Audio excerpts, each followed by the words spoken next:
Hello class 6, welcome back to our channel. So class 6, today we are going to start our new chapter from our history book. Chapter number 5, Kingdoms, Kings and an Early Republic.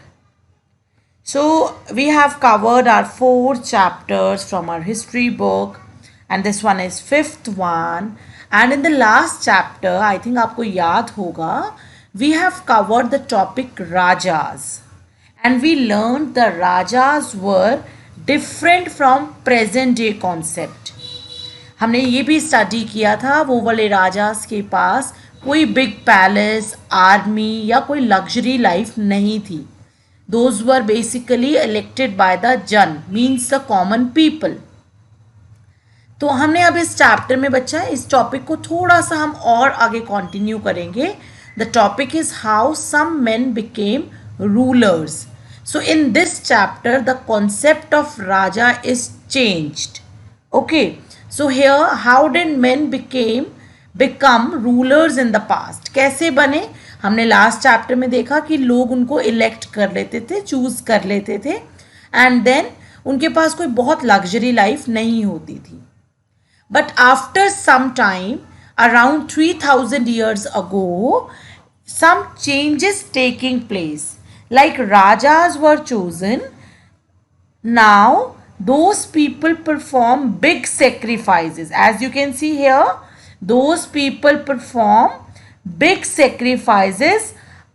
Basically, who are considered or recognized as Rajas. I hope this is clear. So, आप याद रखेंगे हमारे 3000 years पहले some men now became recognized as rajas by performing big sacrifices. This is new term for you. Sacrifice का मतलब है जब आप कुछ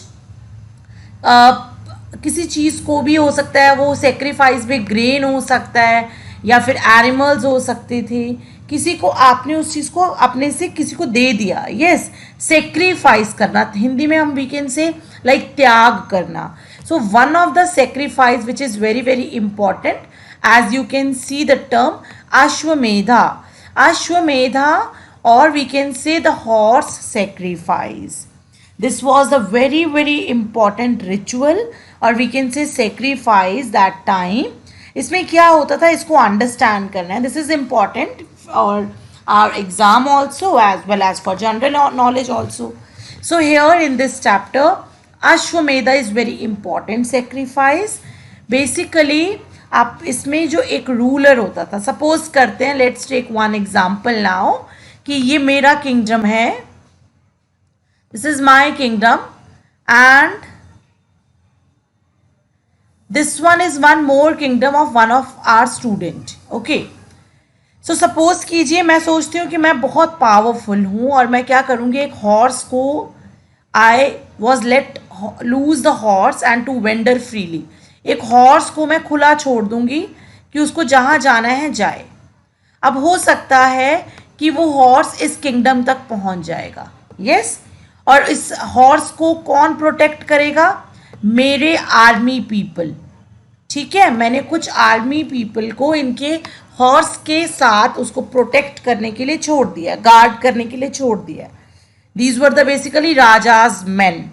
ओके, अगर हॉर्स दूसरे किंगडम में चला गया एंड यहाँ के रूलर को लगा, अगर उस रूलर ने हॉर्स के पाथ को रोक दिया, उसको स्टॉप कर दिया, इसका मतलब आप अब तैयार हैं, आपने इस वाले राजा की पावर को एक्सेप्ट नहीं किया और आप चैलेंज कर रहे हैं. फिर इन दोनों का, ये वाले raja and this one raja, both the rajas will like fight करेंगे और जो जीत जाएगा वो किंगडम दोनों उसी के हो जाएंगे. ये तो हुआ, this is one of the option. जब आपने क्या किया और अपने हॉर्स को, जो हॉर्स फर्स्ट किंगडम के रूलर ने सेंड किया था, आपने उसको स्टॉप कर दिया. सेकेंड वे इज बेटा जी कि आपने हॉर्स को कुछ नहीं बोला, वो आपके किंगडम से घूम के पूरा और शायद आगे वाले किंगडम में चला गया एंड पॉसिबिलिटी है कि वो वापस चला गया. अगर ऐसा हो गया तो it means you are accepting कि yes this raja is more powerful. Yes, it's clear now. So ये यहाँ पर यही लिखा हुआ है, अश्वमेधा और horse sacrifice was very important ritual in which horse was let loose to wander freely, कहीं भी घूमने के लिए छोड़ देते थे, and the horse was guarded by raja's man, उसके साथ राजा के मेन होते थे. If the horse wandered into the kingdom of other rajas and they stopped it means they had to fight, उनको लड़ना पड़ेगा. And if they allowed to pass, कि भाई चलो जाने दो हॉर्स को, it means you are accepting the raja's power, और अब आप मान गए हैं कि ये स्ट्रांग है, और आप फिर अब क्या करेंगे, इनके रिचुअल में बहुत सारे गिफ्ट्स वगैरह लेके जाएंगे. आपने उनको अपना हेड मान लिया है, आप मान गए हैं कि yes that particular Raja is more powerful than me.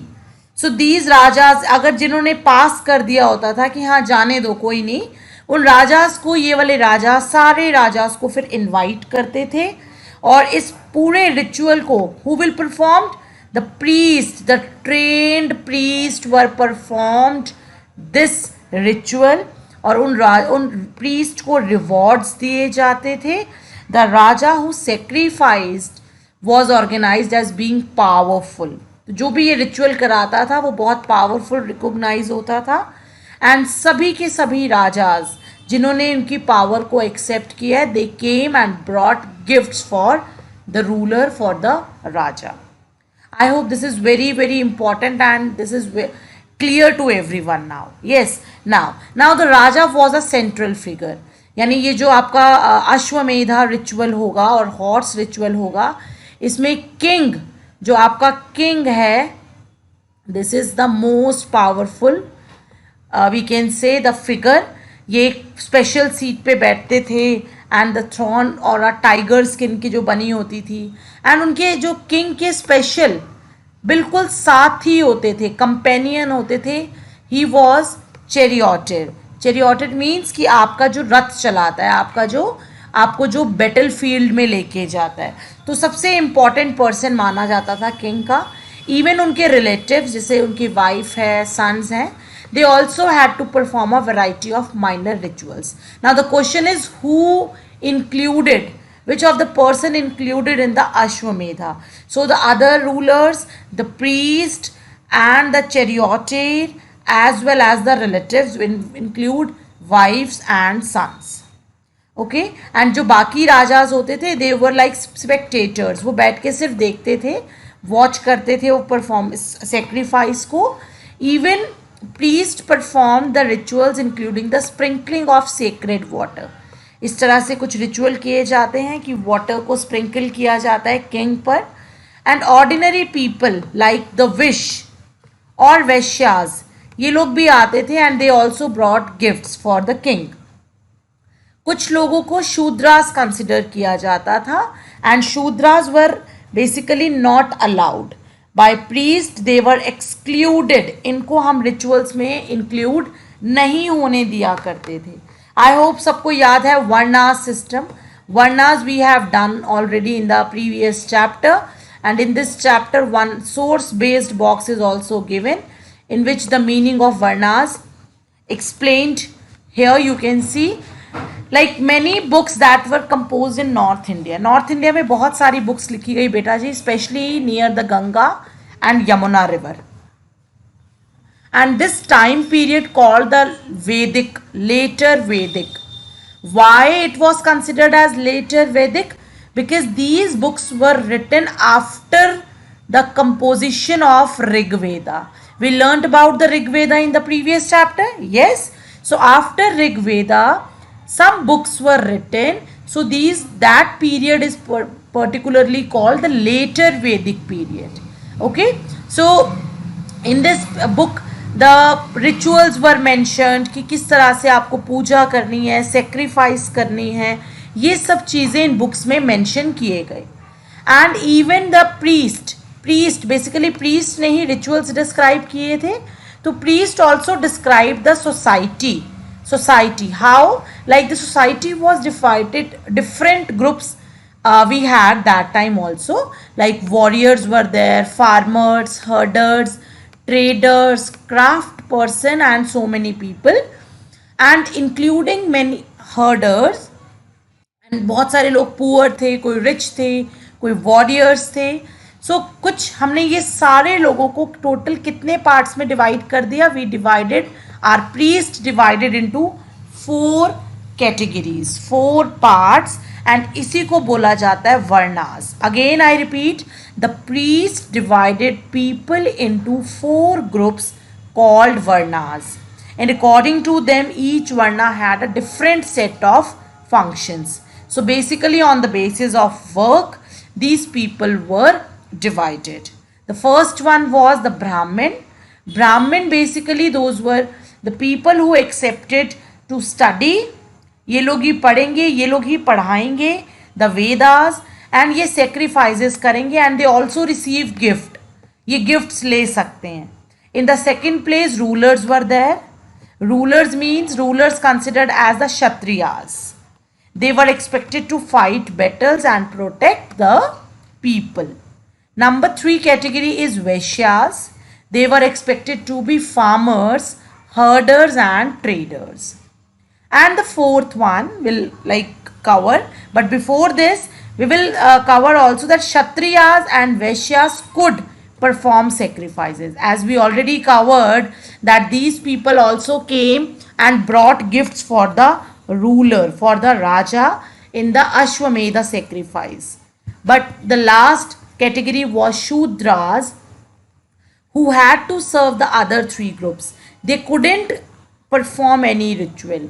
किसी भी शूद्रा को कोई भी रिचुअल परफॉर्म करने की परमिशन नहीं थी. Often women were also grouped with the Shudras. Even women को भी थोड़ा participation कम मिला था. So they were not allowed to study the Vedas as well as not allowed to include in the sacrifices.